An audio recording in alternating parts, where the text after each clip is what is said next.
여러분, 야곱의 이야기를 여러분에게 드렸지만 야곱이 광야를 지나갈 때 자기 혼자인 줄 알았어요. 근데 하나님이 계신 것을 그가 경험했죠. 하나님이 과연 여기 계신 것을 내가 알지 못하였도다 그랬어요. 그렇죠? 그러면서 하나님께서 그에게 많은 은혜를 주셨어요. 근데 보니까요, 또 하나님을 중심적이 되지 못했던 그 모습들 바라보면서 다시 어떻게 하면 베델로 올라가자고 합니다. 이번 연말 연시, 오늘과 내일 이어지는 그 순간, 정말 우리가 베델로 올라가는 심정으로 우리가 한 해를 닫고 한 해를 열 수 있기를 주님의 이름으로 축복합니다. 한번 따라 볼까요? 베델로 올라가자. 베델로 올라가자. 멋진 2024년도가 열릴 수 있기를 다시 한번 주님의 이름으로 축복합니다. 자, 오늘 이제 로마서 강의의 마지막 장입니다. 오늘 본문의 인물들이 굉장히 많이 나와요. 제가 쭉 한번 세봤더니 26명의 이름이 있고 이름이 없는 3명 정도, 그래서 29명, 또 그 교회 함께한 사람들, 이렇게 하니까 굉장히 많은 사람이 등장하는 마지막 부분입니다. 그래서 한 인물도 중요하고 또 모르는 인물들도 많고, 여기에 보면 암블리아, 헤로디온, 두루베나, 두루보사, 들어보셨습니까? 잘 못 들어보셨죠? 그런 인물들이 굉장히 많이 나옵니다. 그런데 이 전체를 통해서 하나님께서 우리에게 주시는 메시지가 뭔가를 같이 좀 나누려고 합니다. 이제 결론을, 또 마지막 장을 우리가 이제 대하면서 한번 이렇게 다시 생각해 봤으면 좋겠어요. 한번 이 장을 더 이해하기 위해서 역사를 한번 좀 살펴보려고 합니다. 여러분, 성경은 역사와 함께 갑니다. 그렇죠? 근데 초기 기독교에 이제 막 예수님께서 십자가에 달려 돌아가시고 부활하시고 승천하시면서 예루살렘부터 교회가 시작됐단 말이에요. 그때의 로마의 황제는 누구였는가? 클라우디우스라는 황제입니다. 그 황제의 이름을 성경에서는 글라우디오라고 썼어요. 클라우디우스 황제요. 클라우디우스 황제가 기억나십니까? 제가 여러분과 함께 안디옥 교회 이야기를 할 때, 안디옥 교회는요, 예루살렘에 있는 신자들이 박해를 받아가지고 피난을 왔어요. 그래서 교회를 세운 거죠. 피난민 교회였었어요. 그렇죠? 그런데 그 근동 지방에 클라우디우스 황제 때에 기근이 일어난 거예요. 먹을 것이 없었어요.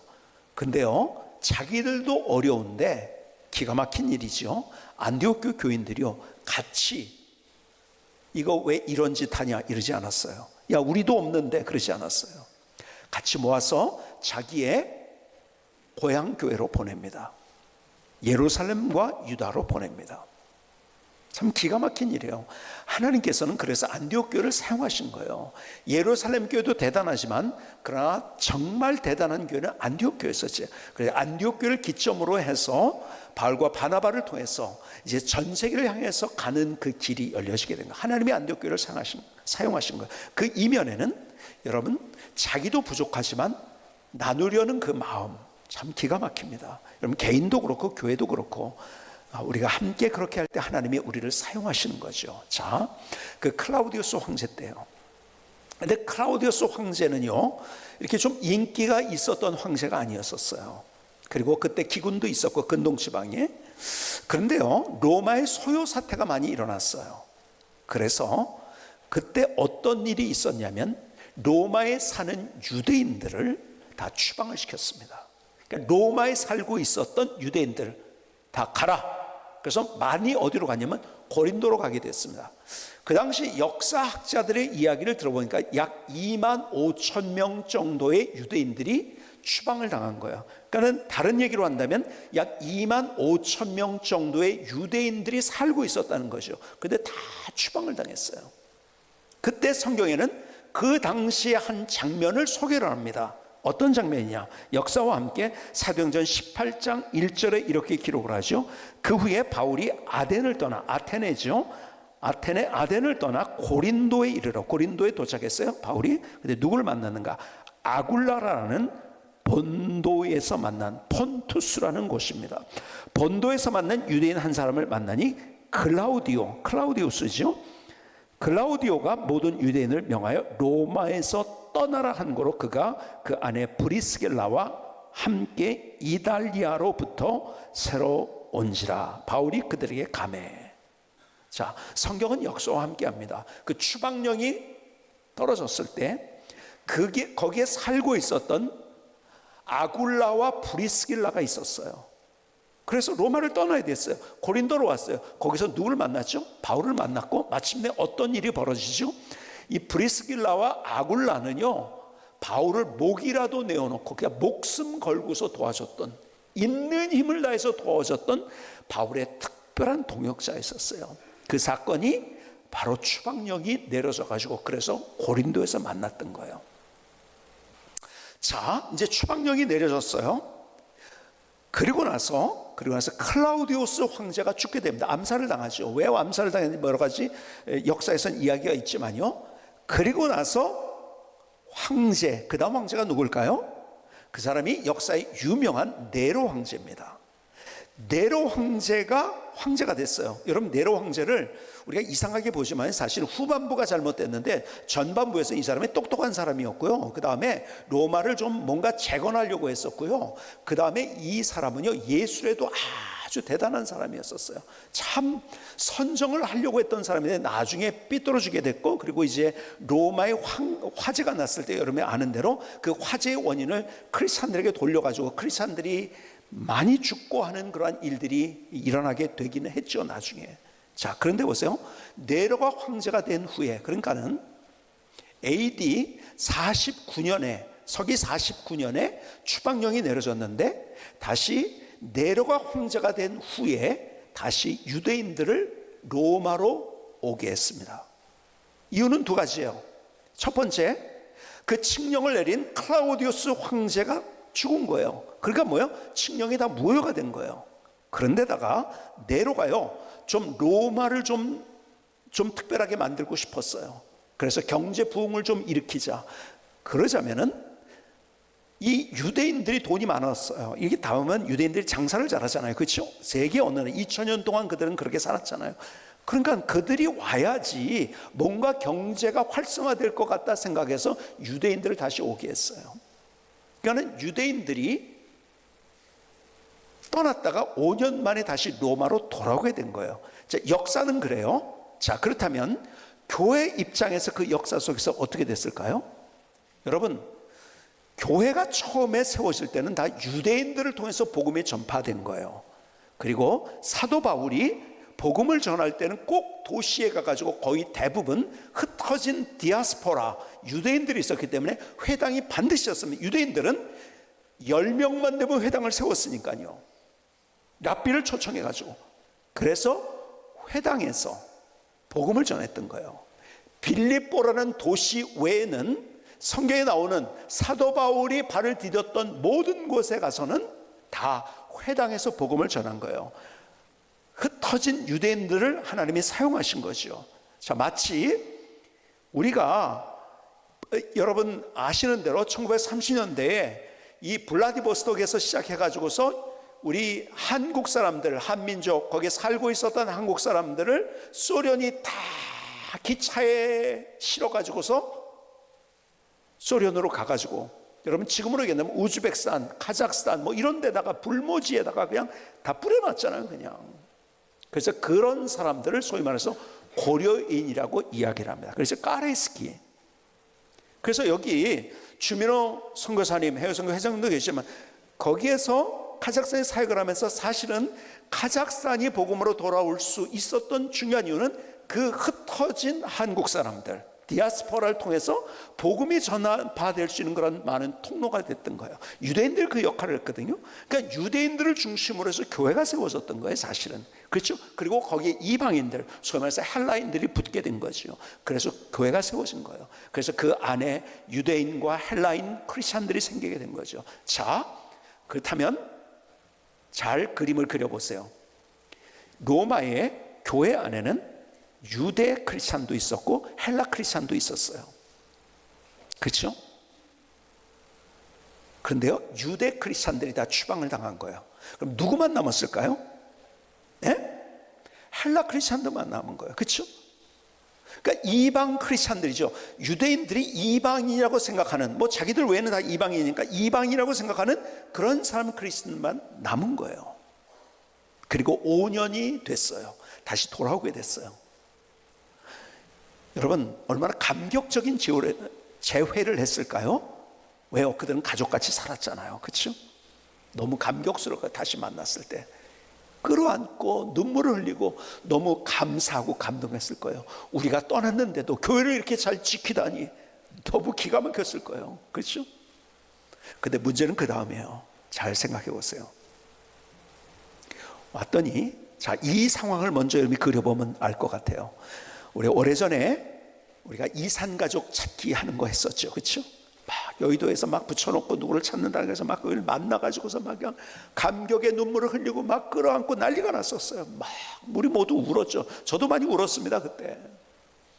근데요, 막상 살려고 하니까 어떨까요?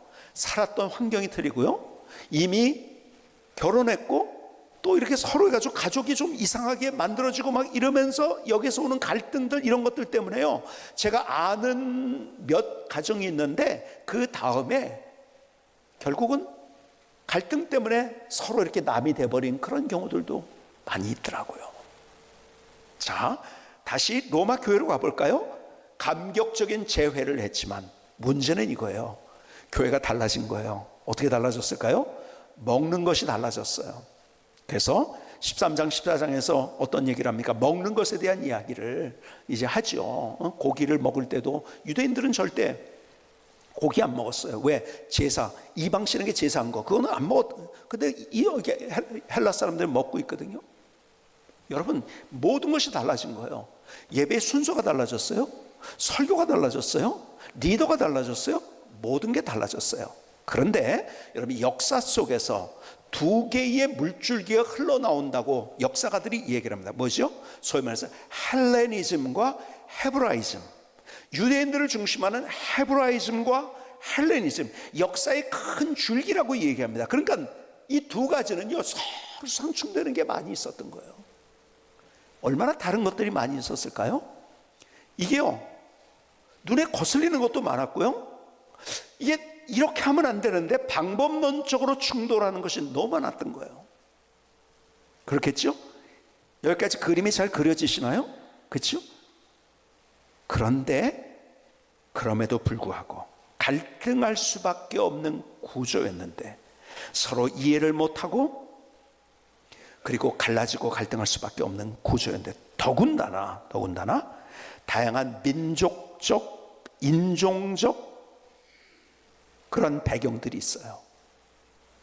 여러분, 출신이 로마는 다양한 곳에 모였기 때문에 뭐요, 어디가 지금은 이집트, 지금은 터키, 뭐 레바논, 지금 걸로 하면 그래요. 뭐 본도 폰투스라고요. 저기 어디입니까? 지금의 어디죠? 터키의 북쪽입니다. 뭐 이런 각 곳에서 여러분, 출신들도 다 달라요. 그런데요, 거기 어떤 사람이 있냐면 사회적으로도요, 노예인 사람도 있고 노예에서 해방된 사람도 있고 그 다음에 자유인도 있고 그 다음에 로마의 시민권을 가진 사람도 있고요. 다양한 사람들. 학자들에 의하면 여기에 나오는 로마서 16장에 그렇게 많은 사람들이 나오는데 거기에 절반 이상이 노예나 노예에서 해방된 사람이라고 그렇게 이야기를 하더라고요. 얼마나 다를까요? 서로 비난하고 저 사람 왜 저래? 그렇게 할 수 있는 상황임에도 불구하고 그런데 로마 교회가 든든하게 갔다는 거예요. 이 시대가 어떤 시대? 포스트 모더니즘 시대예요. 포스트 모더니즘 시대는 뭔지 아십니까? 쉽게 얘기하면 내가 내 인생의 주인이라는 거예요. 그리고 내가 느끼는 것이 진리라는 거예요. 그렇죠? 여러분, 세상 그렇게 흘러가고 있어요. 저는 성경을 이야기하기 때문에 세상이 잘못 가고 있는 이야기를 여러분에게 들려드려야 되는 거예요. 얼마나 잘못 가고 있는지. 여러분, 내가 내 인생의 주인이 될 때요, 내가 우상이 되는 거고요. 여러분, 그게 행복할 것 같죠? 그렇게 했다가 제가 늘 얘기하지만 그 포스트 모더니즘의 그 원류는 어디서부터 시작하는데 니체로부터 시작이 돼가지고, 그렇죠? 자기가 인생의 주인이고 능력이 있다고 생각하면서 살았던 인생은 불행하게 인생을 마감했던 거예요. 그걸 보거든요. 보는데도 그게 안 돼요. 왜? 높아지면 행복할 것이라는 것이 계속 사탄의 유혹인 거예요. 아니에요. 우리의 높이보다 관계를 주님께서 말씀하고 계신 거예요. 이걸 알아야 돼요. 성과가 중요합니다. 그런 관계가 더 중요한 거예요. 이거 놓치면 다. 그러니까 세상에 지금 우리는 포스트 모더니즘의 홍수 속에 살고 있다는 거 아십니까? 다 계속 그냥 막 이슬비어 같이 계속. 여러분 예를 들어서 보십시오. TV를 보세요. TV를 틀면은요, 다 뭘 얘기하면 참 세상 사람들이요, 이제는요 사람들과 관계를 안 하고요. 요즘 보니까요 TV 프로를 제가 연구해 보니까 이런 프로가 제일 많더라고요. 인기를 끌더라고요.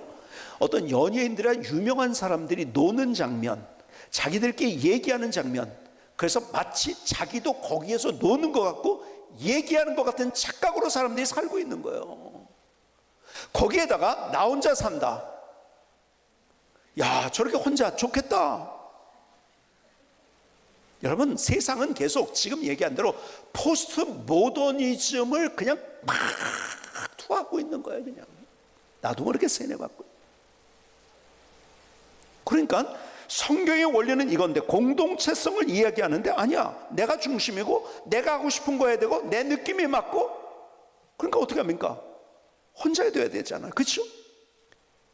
그러니까 혼자 되는 것이 마치 굉장히 멋있는 것처럼 그렇게 만드는 시대 가운데 살고 있어요. 너 혼자 살아야지 네 느낌대로 살잖아. 네 원하는 대로 살잖아. 너 혼자 살아야지 네가 인생의 주인 되잖아. 이 메시지예요. 근데 그렇게 살아서 세상은 점점 불행해지고 있다는 것을 잃어버린 채 너무 인생을 단편적으로 보고 있는 거죠. 아니에요. 함께 하는 거예요. 같이 가는 거예요. 근데요, 왜 함께 하는 것이 힘든지 아세요? 힘든 이유가 있어요. 사실 어떤 면에서 힘들지 않은 건데, 힘든 이유는 뭐냐면 세상이 계속해서 네 말이 맞다고 생각할까, 내 말하고 다른 사람하고는 같이 하기가 너무 힘든 거예요. 그렇죠? 그래서 상처를 받아요. 상처를 받을 뿐만 아니라 어떤 분이 그러더라고요. 많은 상처를 받고 배반을 당한 분이 이제는 사람 만나기가 두렵다고 표현을 하더라고요. 두렵대요. 그런데 성경의 말씀을 들을까요? 여러분, 요한복음 14장 27절에 이렇게 말씀합니다. 평안을 너에게 끼치노니 곧 나의 평안을 너에게 주노라. 내가 너에게 주는 것은 세상이 주는 것과 같이 아니하니라. 너희는 마음에 근심하지 말고 두려워하지도 말라. 성경이 우리에게 말씀하시는 두려워하지 말라는 말씀은 계속되고 있어요. 그렇죠? 창세기부터 요한계시록까지. 근데 우리는 일에 대해서 두려워하지 않으려고 노력을 해요. 그렇죠? 아니에요. 사람에 대해서도 두려워해서는 안 된다는 거예요.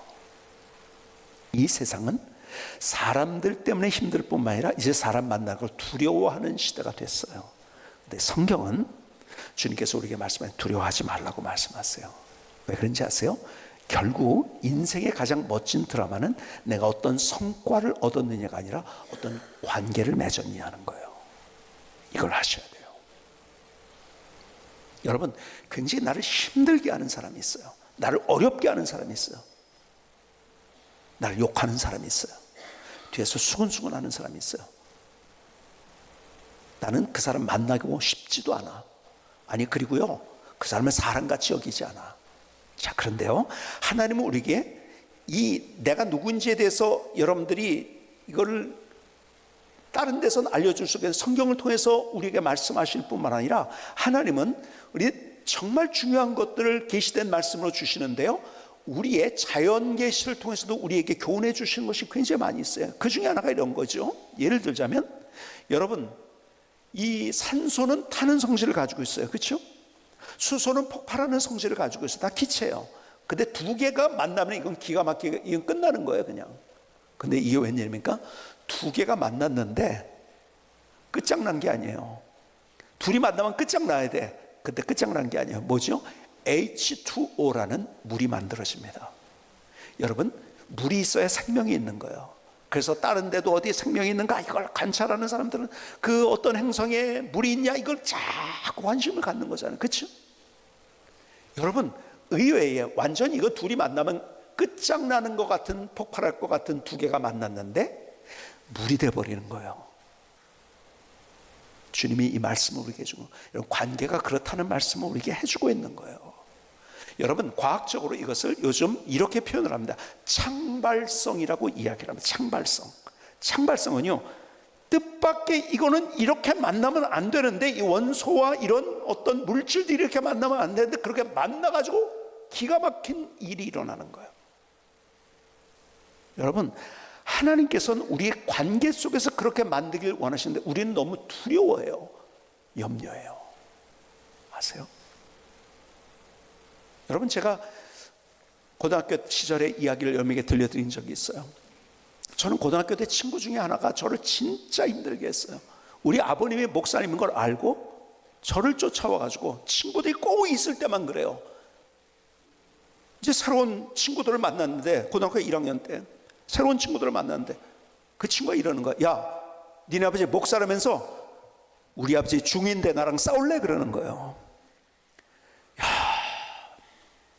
근데 꼭 친구들이 있을 때 나 혼자 놓고 그러지 않고 계속해서 어떤 두 번, 세 번씩 매일.